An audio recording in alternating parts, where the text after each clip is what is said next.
আসসালামু আলাইকুম। সবাই কেমন আছেন? আশা করছি সবাই খুব ভালো আছেন। আলহামদুলিল্লাহ আপনাদের সবার দোয়ায় আমিও ভীষণ ভালো আছি। আমার ভিডিও দেখে হয়তো আপনারা অনেকে অনুমান করতে পারবেন যে আমি কতটা ভালো আছি। এখন যেহেতু বৃষ্টি হচ্ছে আমি একটা ছাতা নিয়ে বের হয়ে গেলাম একটা খোলা মাঠের মধ্যে।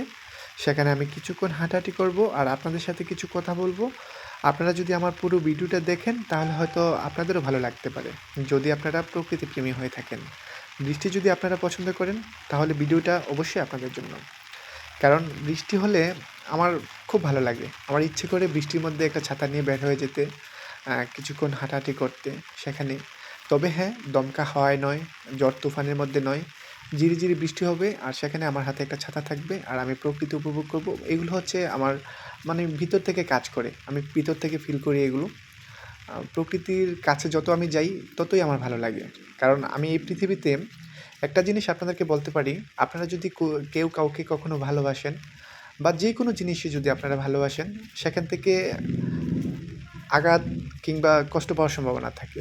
যদি আপনারা আসলে প্রকৃতিকে ভালোবাসেন, প্রকৃতি আপনাদেরকে কখনো আঘাত ফিরিয়ে দিবে না। প্রকৃতি আপনাদেরকে উজাড় করে ভালোবাসা ফিরিয়ে দিবে, যেটা আপনি ভিতর থেকে ফিল করবেন।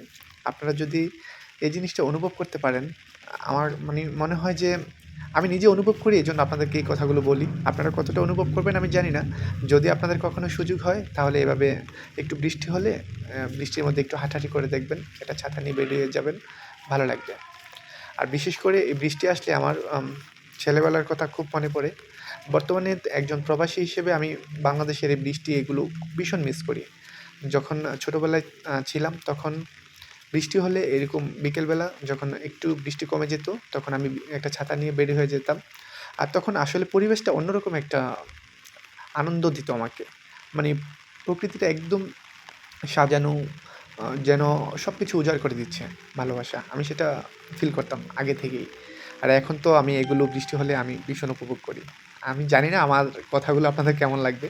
আমি আমার ভিতর থেকে যে কথাগুলো বেরিয়ে আসছে প্রকৃতিকে ভালোবেসে, আমি সেই কথাগুলি আপনাদেরকে বলছি। আমি আপনাদের যদি আপনারা প্রকৃতিপ্রেমী হয়ে থাকেন, আমি মনে করি যে আপনাদের কাছে ভালো লাগবে আমার এই কথাগুলো এবং কি আমার এই ভিডিওগুলো। আমার কাছে এটা মনে হয় আরকি। এখন আপনাদের কেমন লেগেছে অবশ্যই আমাকে কিন্তু জানাবেন। আমি আসলে বেশি বকবক করছি। ঠিক আছে, আপনারা ভিডিওটি কেমন উপভোগ করছেন আর বা কেমন উপভোগ করলেন সেটাও জানাবেন। আর আপনাদের যদি ছোটোবেলার এরকম কোনো কিছু মনে পড়ে সেটাও আমাকে জানাতে ভুলবেন না। যদি আমার এই ভিডিওটি দেখে আপনাদের ছেলেবেলার কথা মনে পড়ে কিংবা বর্তমানেও যদি এরকম কিছুদিন আগেও যদি করে থাকেন সেটাও আমার কাছে শেয়ার করবেন। আপনাদের মন্তব্য শুনলে আমারও ভালো লাগবে। ঠিক আছে, আজকে বেশি সময় আপনাদের নিব না। ঠিক আছে, সবাই ভালো থাকবেন। আমার ভিডিওটি কেমন উপভোগ করছেন শুধু অনুরোধ, যদি শেষ পর্যন্ত দেখে থাকেন তাহলে আমাকে একটু জানাবেন। সবাই ভালো থাকবেন। সবার সফলতা কামনা করছি। যেহেতু সবাই এখানে ফেসবুকে কাজ করতে আসছেন, আমি প্রত্যেকের সফলতা কামনা করছি। সবাই একটু ধৈর্য ধরে কাজ করবেন। ইনশাআল্লাহ এখানে সবাই সফল হতে পারবেন। তো আজকের মতো বিদায় নিচ্ছি। সবার সুস্বাস্থ্য এবং দীর্ঘায়ু কামনা করছি। সবাই ভালো থাকবেন। আজকের মতো বিদায় নিচ্ছি। আল্লাহ হাফেজ। আবারও দেখা হবে অন্য একটা ভিডিওতে।